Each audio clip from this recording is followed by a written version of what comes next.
So last time, before we get started, I need to tell you that, remind you that we have an exam in here a week from Wednesday.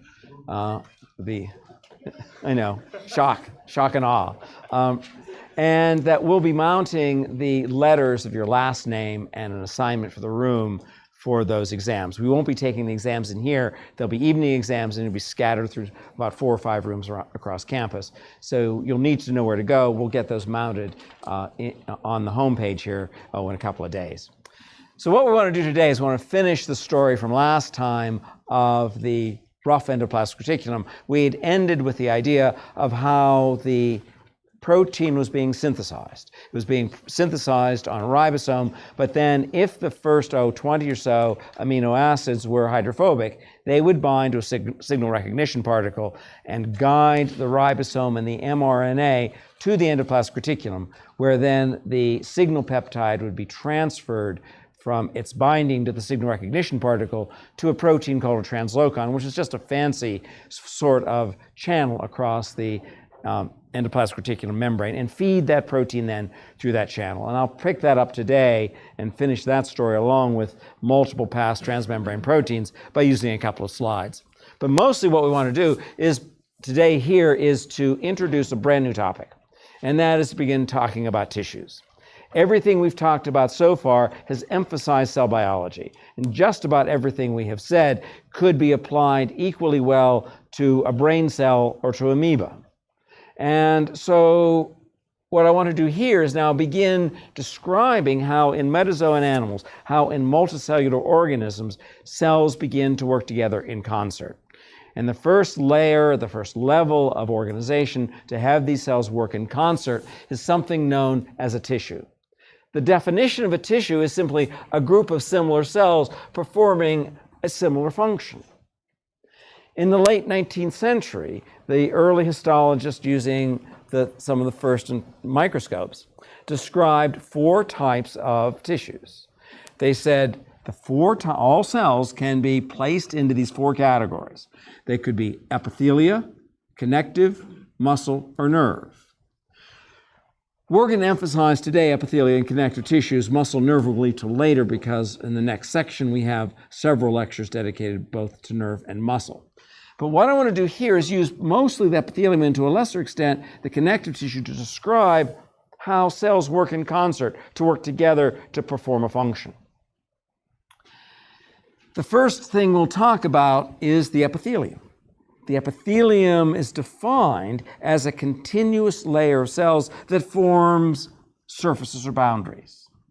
So if you take your tongue and you run it along the inside of your cheek, you're actually touching a continuous layer of epithelial cells.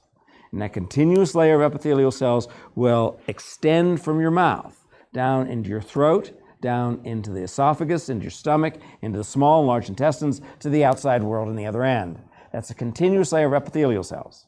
And it's truly an epithelium. To be a proper epithelium, these cells have to be somehow connected to the outside world. When we talk about skin, you can recognize how the epithelium of skin is connected to the outside world. It's the surface of your body.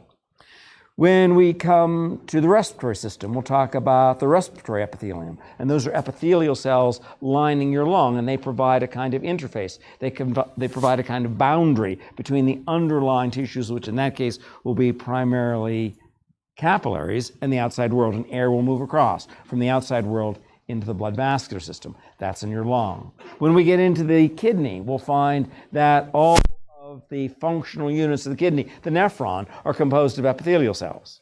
And it's possible to stand on one of those epithelial cells and walk from one epithelial cell to the next throughout the nephron, and then connecting that to the collecting ducts that then go to the ureters, to the bladder, to the urethra, to the outside world. So those are all continuous layer of epithelial cells. When we get into the digestive system, we'll find that there is a particularly important gland, an exocrine gland, called the pancreas. It too will have epithelial cells that are secreting, in this case, bicarbonate and digestive enzymes. But if you walk from one epithelial cell to the next, from the exocrine pancreas, you'll follow your way through the pancreatic duct to the common bile duct to the small intestine, and then to the outside world, a continuous layer of epithelial cells. Therefore, it's a proper epithelium. So epithelial cells form surfaces and boundaries. They're always composed of cells, and these cells are cheek to jowl. They're standing one right next to the other, and they form a continuous layer. But in addition to that, these epithelial cells always sit on an underlying layer of proteins called a basal lamina. So these epithelial cells will be proper cells. They'll have a phospholipid bilayer, they'll have a cytoplasm, but they'll be oriented in such a way that one side of the epithelial cells is attached to the basal lamina, and the other side of the epithelial cell faces the lumen of whatever tube it happens to be, whether it's the tube that's formed for your intestine or whether it's the tube that's formed from the nephron. That now gives a kind of orientation to these cells. And we can talk about these cells having an orientation either as being the basilar surface or the apical surface. The basilar surface is the surface that's attached. It's going to be attached by cell junctions to an extracellular protein matrix called the basal lamina. That's the basilar surface. But the apical surface is the opposite end of that cell. In this term, the apical comes from the term apex. It's the top. And the apical surface of the membrane will now face the lumen of whatever tube it's lining. And this is an important orientation for these cells that we're going to talk about over and over again, a basilar surface and an apical surface. Another important characteristic of all epithelial cells is that they replicate themselves. They have the capacity to divide and make new copies of themselves. And we know this more or less intuitively. We know that if you look at your skin, you're looking at a kind of epithelium. It's going to be a particular kind of epithelium. It's going to be called a stratified squamous epithelium, but nonetheless, it's an epithelium. And you know that if you cut yourself, that cut will heal. Perhaps a better example of that is when you take a bite of a really hot pizza and that scalding hot cheese sticks to the roof of your mouth. And when that happens, you know something horrible has happened, but you're not too panicked because you know in a couple of days those epithelial cells will divide, replicate themselves, and you'll be as good as new. And that all is because a very common function of all epithelial cells is they replicate. The difficulty with that is that every time one of these cells makes a copy of itself, every time it replicates, there's a small but finite possibility that somehow, and we don't know exactly how or why just yet, that machinery gets fouled. And when it gets fouled, it ends up producing a cancer cell called a carcinoma. If you ever read a pathologist's report and you see this term carcinoma, that carcinoma tells you that tumor originated from an epithelial cell. If you see this term sarcoma, that tells you that it was a cancer that originated as a connective tissue cell. So we can define these cancers by the cell type of origin. Carcinomas come from epithelial cells, and many kinds of cancers are carcinomas because of this problem with epithelial cells replicating themselves and losing the ability to control their cell division. From there, though, when we start thinking about cells working in concert, particularly epithelial cells, we now begin thinking about the kinds of junctions that are characteristic of epithelial cells. We'll see these junctions recurring in other places, but for the most part, when we talk about epithelia, there are three major kinds of junctions we'll be dealing with. The first major kind is something called an anchoring junction. The anchoring junction holds the epithelial cells fast to the underlying basal lamina through hemidesmosomes. But these cells are anchored to all of their neighbors through specialized anchoring junctions called desmosomes. So again, desmosomes anchor cells one to another. Hemidesmosomes anchor the epithelial cells to the underlying basal lamina, that extracellular protein matrix. The other two major kinds of junctions we see in epithelia, the first is an occluding junction. Again, if you think about the epithelial cells lining your intestine, the stuff that's in the lumen of the intestines, and particularly in the stomach, can be pretty corrosive. So you don't want that stuff moving down through the adjacent epithelial cells and getting into the underlying tissue. So what we do is we form these dams, if you will, these occluding junctions called tight junctions will seal off the spaces between epithelial cells. It's not a particularly stout junction. It's not very strong. The desmosomes are like spot welds. They hold these cells together fairly firmly, but the tight junctions are just in the plasma membrane, so they're not very stout, but they do perform the task pretty well of providing a blockage between adjacent cells. And finally, there'll be communicating junctions called gap junctions. And these are intercellular junctions. These are cells that allow communication of molecules of less than, about molecular weight 1,000 to move from one cell to the next. So this will be intercellular communication through junctions known as gap junctions. And we'll talk all about these probably on Wednesday. But let me start here to sort of summarize where we were last time, and pointing out some of the major concepts that we went through toward the end of the last lecture. Much of the last lecture was dedicated to the general idea of translation, that is protein synthesis. And we talked about how proteins were synthesized on free ribosomes and how the resulting proteins were deposited in the cytoplasm. But it left open the question of how we generate those specialized proteins, the secreted proteins, the transmembrane proteins, and the lysosomal proteins. All of those proteins are synthesized on the rough endoplasmic reticulum. So what are the mechanisms that allow for that particular kind of protein synthesis? And that's summarized here. So small ribosomal subunit, large ribosomal subunit. The protein is being generated is shown by this yellow stripe. The red stripe is representing the signal peptide. Remember, the signal peptide is a sequence, a series of hydrophobic amino acids, usually in the neighborhood of about 14 to 20. Now, if these proteins out here emanating from the large ribosomal subunit, if they're predominantly hydrophilic, then there's no signal. And so that tells the protein you're going to become a protein free in the cytoplasm. You're basically going to walk through protein translation, as we talked about last time. But if the original 14 to 20 amino acids are predominantly hydrophobic, then this becomes a kind of signal. It's a signal peptide. The signal peptide of predominantly hydrophobic amino acids now combined to this signal recognition particle.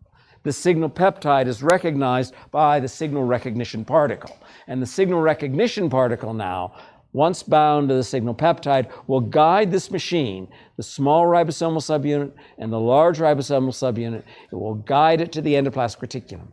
And on the endoplasmic reticulum, the ribosome will bind to the ribosome receptor, but more importantly, the signal recognition particle receptor will now bind to the signal recognition particle. Then, through some magic using some GTP, the signal recognition particle lets go of the signal recognition particle receptor, but it simultaneously lets go of the signal peptide and hands it off to this blue transmembrane protein called the translocon. It's going to hand it off, and the hydrophobic amino acids of the signal peptide are now going to bind to the hydrophobic amino acids of the translocon. Now, as a detail, what's going to happen is there'll be an enzyme in here, and it's going to come across, and it's basically going to clip loose this signal peptide. Once it's cut loose, this end is free then to move into the ER. Protein translation continues. And to the next slide, we see how this protein now moves through the translocon, and it is deposited in the lumen of the ER. So this protein, free in the ER, could become a secreted protein. It could become a lysosomal protein. Those proteins will quickly be glycosylated in the ER, passed to the Golgi, sorted in the Golgi, and then from there go either to the lysosomes or to the plasma membrane where they'll be secreted. But this opens the question. Well, that's fine for those proteins that are destined to be in the lumen of the ER, but how do we manage now to get a protein that's going to be looped across the membrane, spun across the membrane several times? The next slide tries to summarize this. There are internal hydrophobic sequences of amino acids. They have this term, start and stop sequences. Because they're hydrophobic, they're easily threaded into the phospholipid bilayer. Because they're hydrophobic, it appears that they bind to a signal recognition particle. But instead of being right at the very amino terminus of the protein, they're embedded within the protein. And so this shows here this first end. This is a signal peptide. And it will bind, just as we saw before, to the translocon. But then someplace up the line, there's an additional region of hydrophobic amino acids. These will probably bind to a signal recognition particle, goes through the same process, be handed off to the translocon. But now in this case, the signal peptidase comes along, clips off the signal peptide, but leaves the rest of the protein intact. But what will happen is the translocon will open up and deposit this transmembrane protein shown here in orange in the phospholipid bilayer. So we've made a single pass transmembrane protein. We can repeat this pattern, however, by using internal start and stop sequences, and that's what they're trying to show here. So that they're embedded within some place well along the line, not just at the amino terminus. Embedded within the protein is being generated will be this region of hydrophobic amino acids. They'll bind to a signal recognition particle and be handed off the translocon. And then protein synthesis continues until it runs into this other region of hydrophobic amino acids, and we attach the other region of hydrophobic amino acids to the translocon. Subsequent to that, then, the translocon can open up and deposit these hydrophobic amino acids as an alpha helix or alpha helices across the phospholipid bilayer.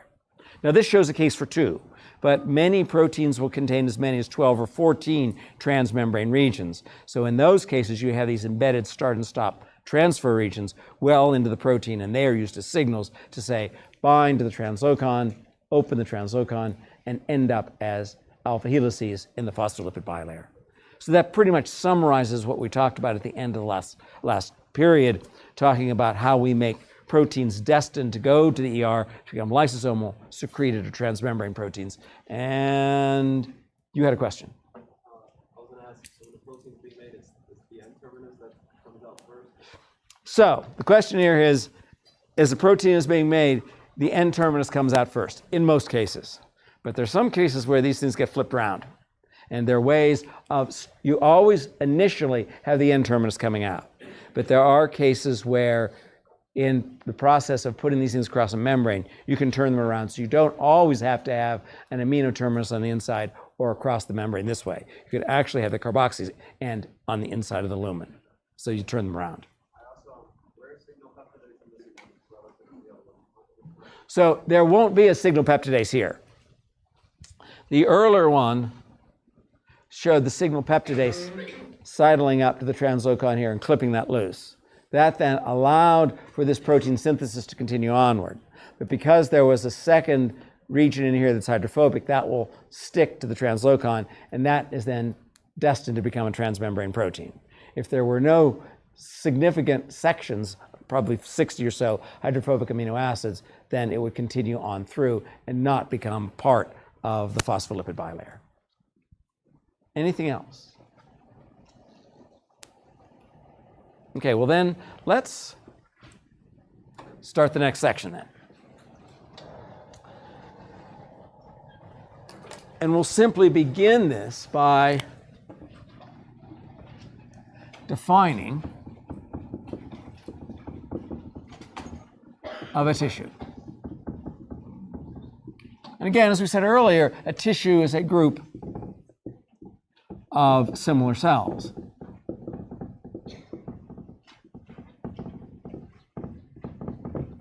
Working together to carry out a similar function.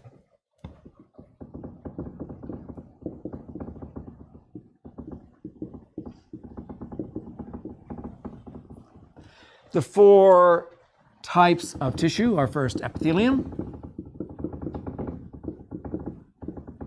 second connective, third is muscle, and fourth is bone. These are the 2 we're going to emphasize today. One of the first things I want to lay out before we get down into the weeds on epithelium and connective tissue is to compare and contrast an epithelium with a connective tissue. So an epithelium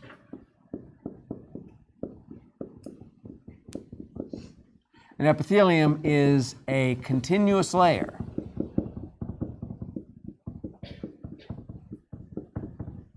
of contiguous cells attached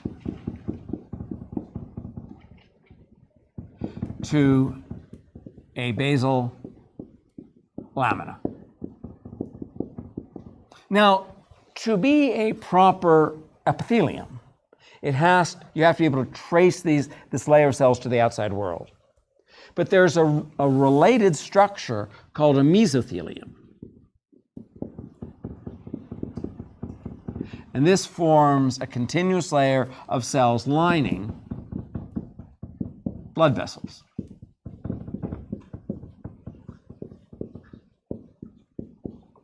And also there will be a continuous layer of cells called an endothelium.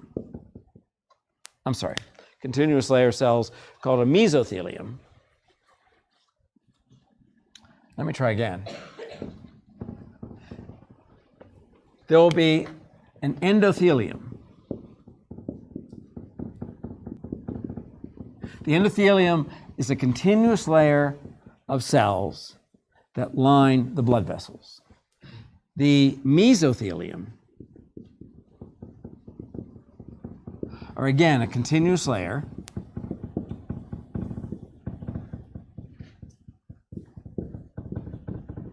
of cells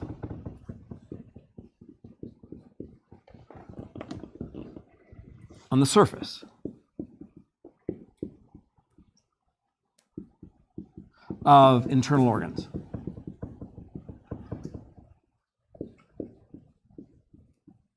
Whether it's the internal surface of the lung, the internal surface of the intestines, those will be the mesothelium. The endothelium form the lining of the blood vessels, and the epithelium are a continuous layer of cells that somehow reach the outside world. Yes?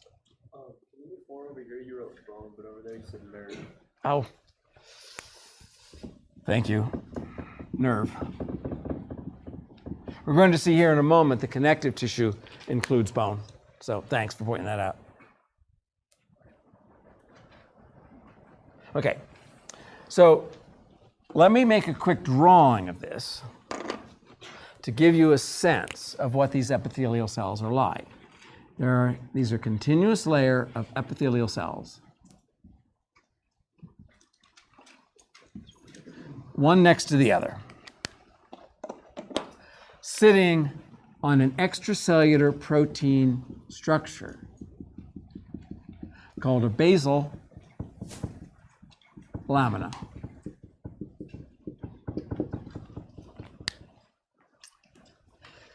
Now, you may sometimes see this term basal lamina referred to as a basement membrane.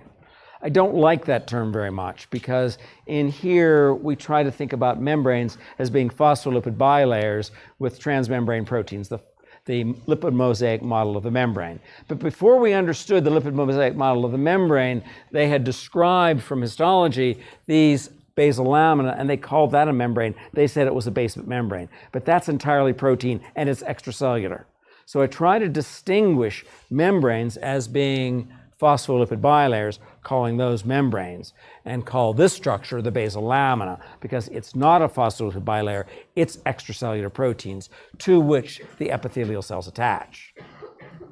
Now, the epithelial cells, because they're attached to the basal lamina, now get a kind of orientation.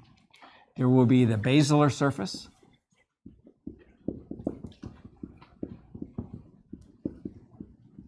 and an apical surface.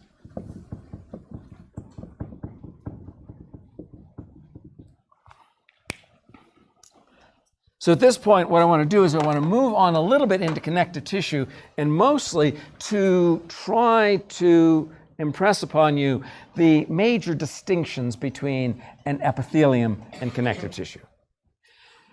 First, when we talk about connective tissues come in four categories. They come as connective tissue proper,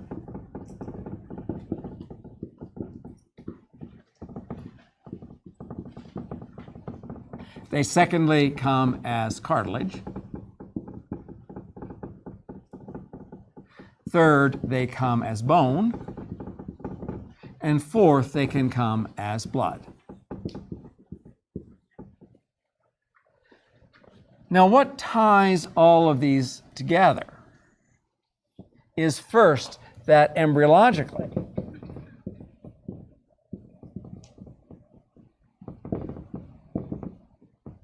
the embryological origin as a type of cell called a mesenchyme.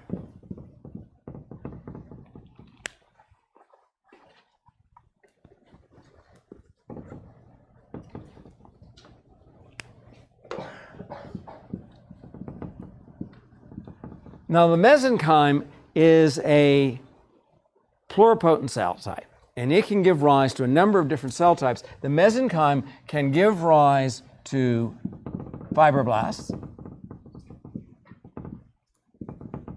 which are destined to become fibrocytes.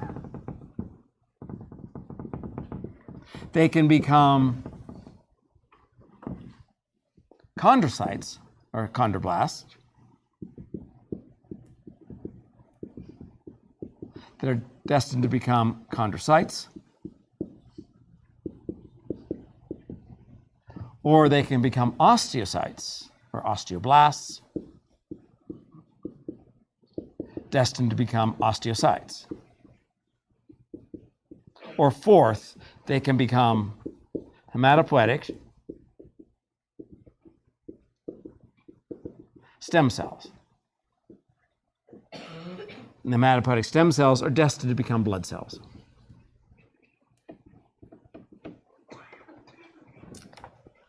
So cartilage now, so connective tissue, try again. So connective tissue comes as connective tissue proper. This will be produced by fibrocytes. Cartilage will be produced by chondrocytes. Bone will be produced by osteocytes. And blood will be produced by hematopoietic stem cells. Well, that's a long list. But on the upper board, what I want to emphasize is a kind of comparison of the hallmarks of epithelia with the hallmarks of connective tissue. So again, this is our epithelium. Cells stacked one next to the other, sitting on a basal lamina, forming a lining.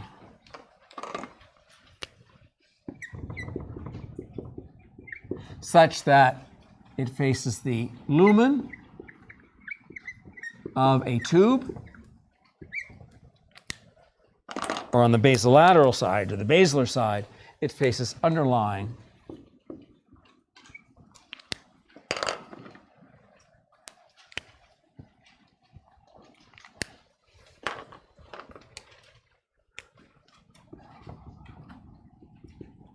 tissues.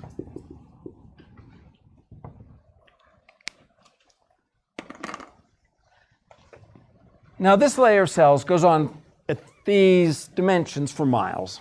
It goes out into the audience behind the blackboard and forms a continuous layer. Every epithelial cell is lined up adjacent to another epithelial cell.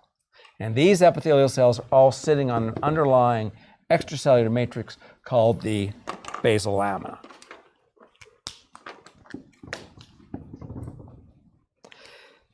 Now, that's in contrast to the characteristics of the connective tissue. So over here, what I want to describe is connective tissues.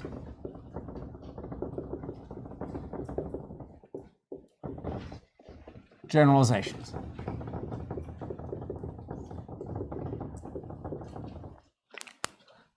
Regardless of the type of connective tissue we're talking about, whether it's connective tissue proper, whether it's cartilage or bone or blood, what characterizes these is that they have these widely scattered cells, cells that are separate one from another.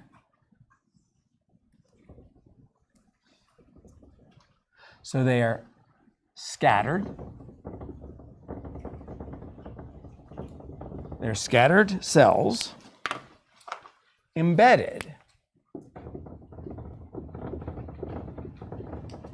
in a protein matrix.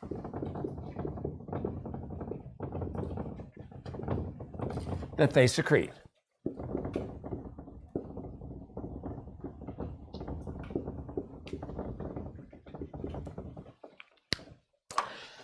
So whether we're talking about connective tissue proper or bone or cartilage, the hallmark of all of these is that they're these separate cells and they're embedded in this protein matrix. Now commonly, it's not so true for blood, but commonly this extracellular matrix is enriched in a secreted protein called collagen.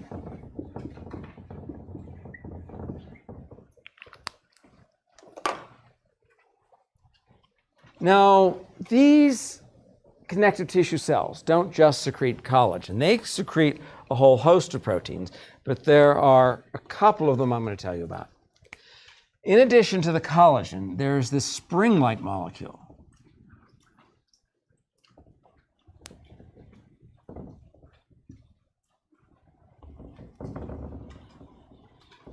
called elastin.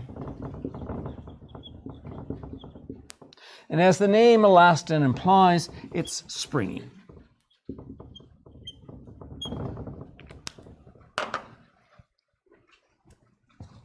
All of the connective tissue types, even blood, pertain to this description. Even in blood, where you have erythrocytes and cells of the immune system, even in that case, they're embedded in this extracellular protein matrix of blood proteins. They're all separate from one another. But that's also true of connective tissue proper,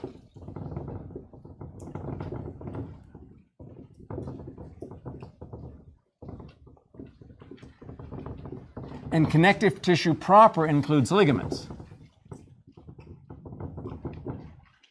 and tendons and dermis of skin.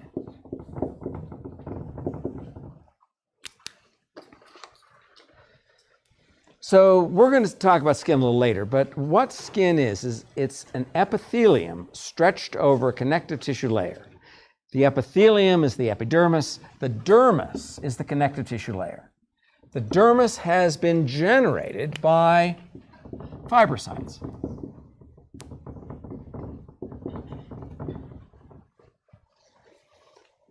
If you imagine how tough and sinewy ligaments and tendons are, that gives you a sense that they're mostly composed of collagen, these rope-like proteins.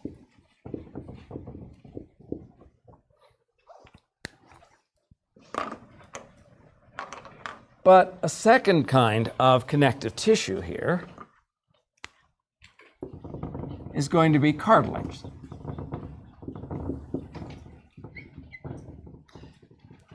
And cartilage pertains to the same idea. These cells now I'm showing in purple as generic connective tissue cells. We can now give them a name.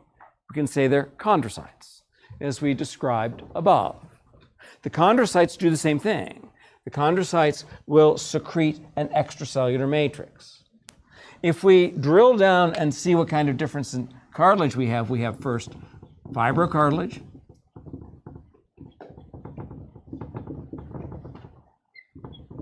and then we have hyaline cartilage. And the third type is elastic cartilage.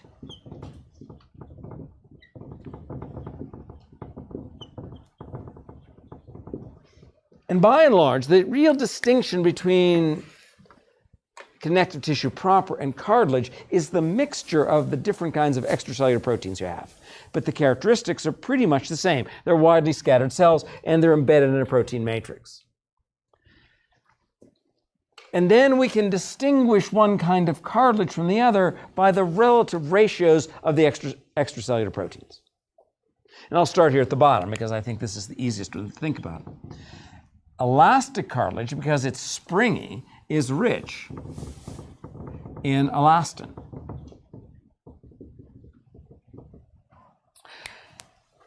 And we know about this one. If you look in the mirror, if you look at your neighbor and you look at the outer ear, the pinna of the ear, what the pinna of the ear is a little bit of skin draped over elastic cartilage.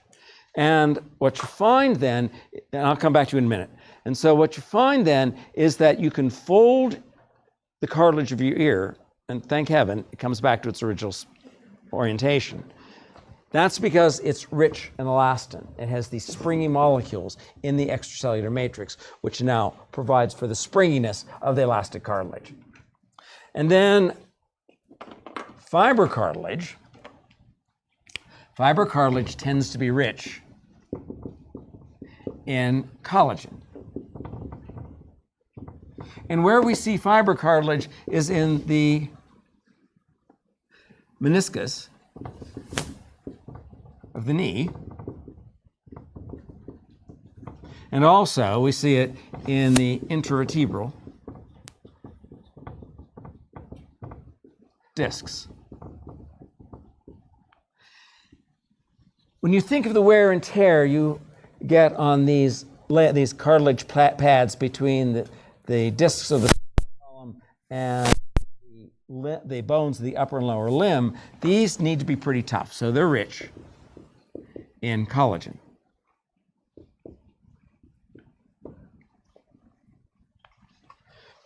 And finally, there's this guy in the middle, the hyaline cartilage. Hyaline cartilage contains collagen, a bit of elastin, but mostly something called a glycose aminoglycan. This is a very heavily glycosylated sugar that's secreted. You've seen hyaline cartilage. If you've ever broken open a drumstick from the thigh of a chicken and looked down on the end of that bone in the drumstick, that end of the bone, the so-called articular surface, is covered with that hyaline cartilage. So that's hyaline cartilage. And the way we make hyaline cartilage is the chondrocytes secrete collagen. That provides a kind of webwork, of proteins. And then these chondrocytes, in addition, secrete these extracellular proteins called glycosaminoglycans. Now, for some of you, this analogy may work, and for others it may not. If you've ever worked with fiberglass, and if you've ever done fiberglass, you know what you do is you take this layer of glass filaments, usually in a meshwork. You lay down that meshwork of glass filaments. That's similar to the collagen. And then in fiberglass, you then take an epoxy resin or some other kind of resin, and you smush that down into the fiberglass strands. And then when it solidifies, when it cross-links, you get fiberglass. Well, what you're doing here is something very similar. You're laying down this network of collagen fibers and then secreting on top of that these proteins called glycosaminoglycans. If you put your phone away to appreciate it, then these proteins now get intercalated among the collagen filaments to make a very hard and resilient structure called hyaline cartilage. So again, what we see here is that they're all connective tissue types. What distinguishes one kind of cartilage from the other is just the ratio, the mixture of these extracellular proteins. But they're all characterized by these widely scattered cells connected by extracellular proteins. Now, of course, the next one is bone. As we described bone, we said that it was produced by osteocytes, and that's certainly true. But this same pattern pertains because bone secretes collagen plus hydroxyapatite.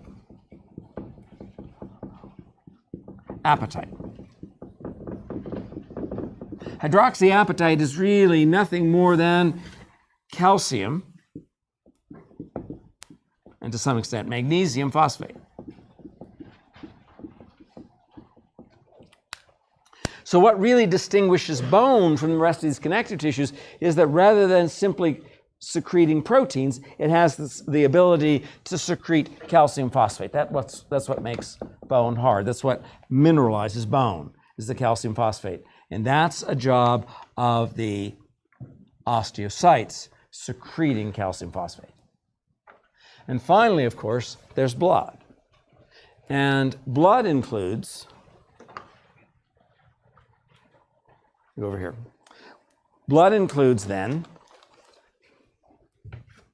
the protein nature of blood. So blood is a solution of protein.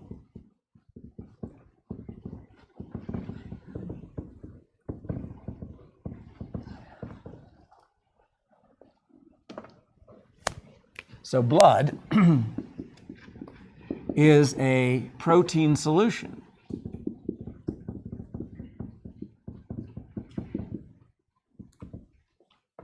With erythrocytes and cells of the immune system.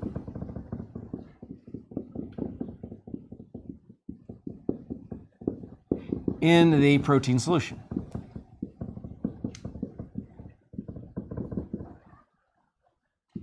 So it too it keeps to this general rubric of widely scattered cells embedded in a protein matrix. It's just here we have erythrocytes and we have cells of the immunity. These are given rise to by hematopoietic stem cells in the red bone marrow.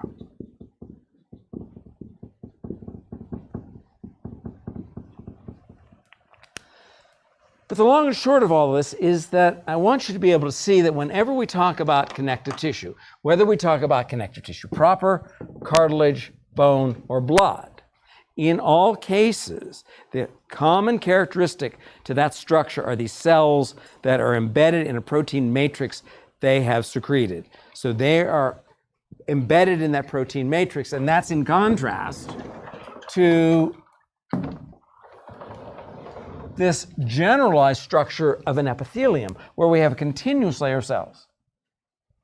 There's no extracellular protein between these cells. These will be tied together, they'll be tacked together by junctions, but there's not a lot of extracellular protein between these cells.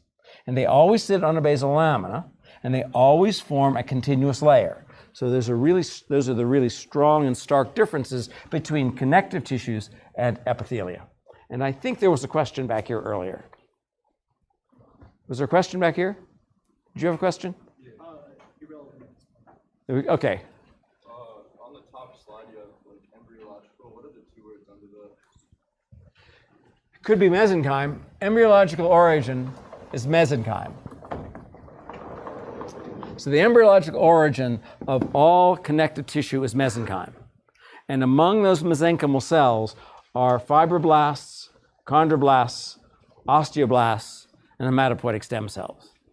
And these hematopoietic stem cells will continue on into adulthood and will live in your red bone marrow and give rise to all the cells of your blood system. Anything else?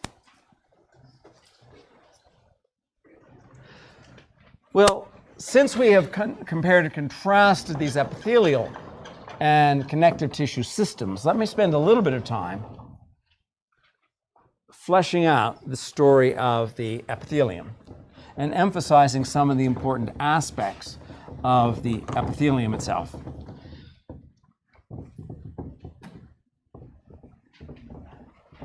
When we spell out the characteristics of an epithelium, when we think about a list of characteristics of an epithelium, we begin with what we've just described, where we talk about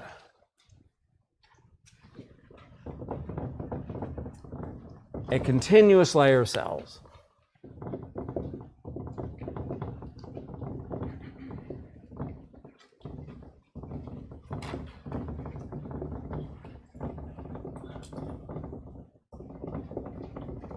First is a continuous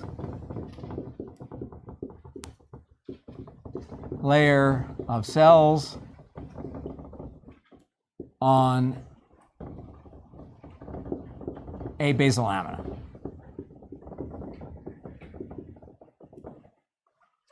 Second is the cells are oriented. That is, they have an apical surface. And this apical surface faces the lumen of the tube. The apical surface faces the lumen of the tube. But to give these cells orientation, they have an apical surface and they have now a basilar surface.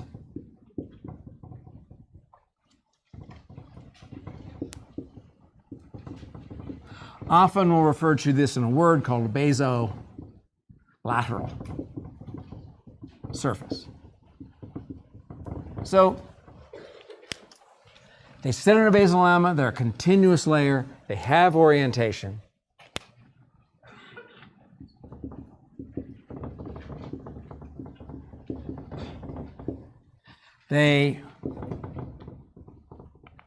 A third characteristic is that they divide or replicate.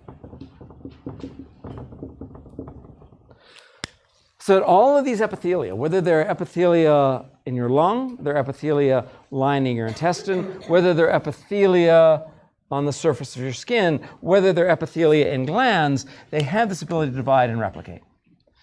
They reproduce themselves. But because of this ability to divide, there is this finite possibility that they will generate a cancer cell called a carcinoma.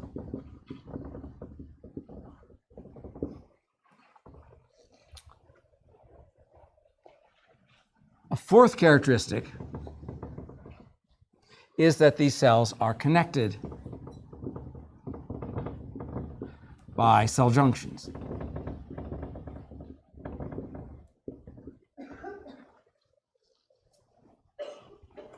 Now, the cell junctions we're going to see come in three main varieties. First, there are anchoring, occluding, and communicating.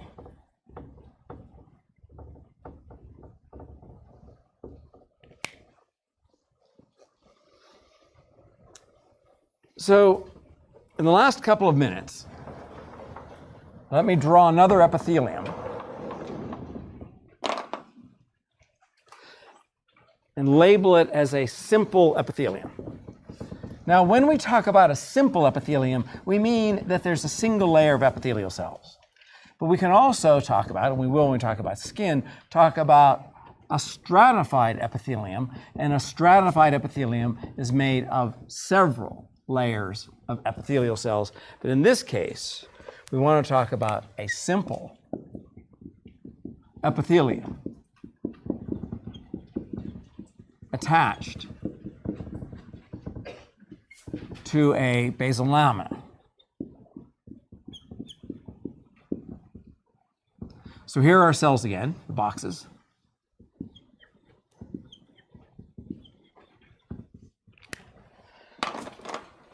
And these cells are sitting on this extracellular protein matrix called the basal.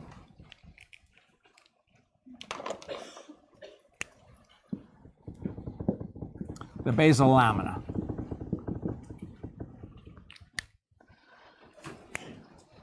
These epithelial cells are attached to the basal lamina by a specialized junction here.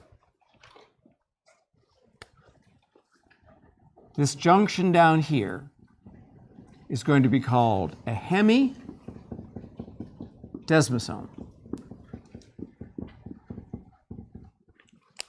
And the hemidesmosome will have transmembrane proteins. Now, let me do this quickly. The transmembrane proteins here, called integrins. The integrins attach to the basal lamina